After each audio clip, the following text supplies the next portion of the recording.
ফেনীতে সংসদীয় আসন ৩টি, এর মধ্যে ফুলগাজী, পরশুরাম ও ছাগলনাইয়া নিয়ে গঠিত এক আসনটি এবার মহাজোটকে ছেড়ে দিয়েছে আওয়ামী লীগ। একই চিত্র সোনাগাজী, দাগন, ভূঁইয়া নিয়ে গঠিত ফেনী ৩ আসনেও এটিও মহাজোটকে ছেড়ে দিয়েছে ক্ষমতাসীনরা। এক আসনে এবার প্রার্থী হয়েছেন বর্তমান সংসদ সদস্য জাসদের কেন্দ্রীয় সাধারণ সম্পাদক শিরিন আক্তার। এবার মনোনয়ন দেয়ায় তাকে অবঞ্চিত ঘোষণা করেছে স্থানীয় আওয়ামী লীগ।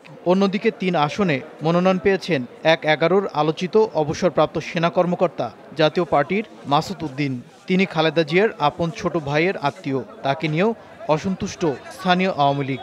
এমনকি মাসুদ উদ্দিনকে মনোনয়ন দেয়ায় পদত্যাগ করেছেন এরশাদের প্রচার ও প্রকাশনা উপদেষ্টা রিন্টু আনোয়ার। গত 2014 থেকে এখানে জাসদের প্রার্থী যার এখানে একটি ভোটও নেই।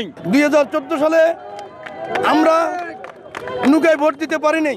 2008-এ আমরা নৌকায় 96,000 ভোট পেয়েছিলাম। এখন যদি নৌকার বাহিরে শোনা যাচ্ছে, আমরা চাই আমাদের এই প্রজন্ম আগামী প্রজন্মে যেন নৌকায় ভোট দিতে পারে।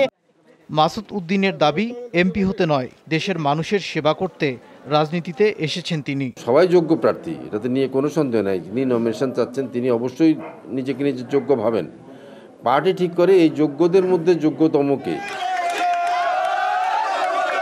আওয়ামী লীগ সাধারণ সম্পাদক ওবায়দুল কাদের জানালেন, এটা নিছক মান অভিমান, সব ঠিক হয়ে যাবে বলেও প্রত্যাশা তার। কেউ তো আমার কাছে কোনো অভিযোগ করেননি, এখন পর্যন্ত কেউ ক্ষোভ প্রকাশ করেননি। যদি কিছু থাকে এটা আমাদের ইন্টারনাল ম্যাটার, আপনি কেন এই প্রশ্ন করেন? ভেদাভেদের অবসান ঘটবে, সুষ্ঠুভাবে অনুষ্ঠিত হবে ভোট, এমনটাই প্রত্যাশা ভোটারদের।